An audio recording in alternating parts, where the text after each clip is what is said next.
Абай Құнанбаев. Қасиетті дұға.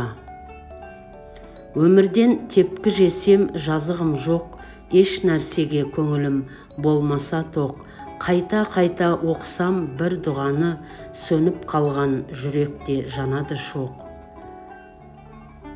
Қуаты бар дұғаның қуантарлық, қапаланған жүректі жұбантарлық. Адам ұқпас бір тәтті лебізінен, уан деген естілер ұлы жарлық. Көңілім ауыр жүктен бір құтылар, кек арылып көкіректен ұмытылар. Адамның баласына ашып жаным, ізгілікке жүрегім бір ұмтылар.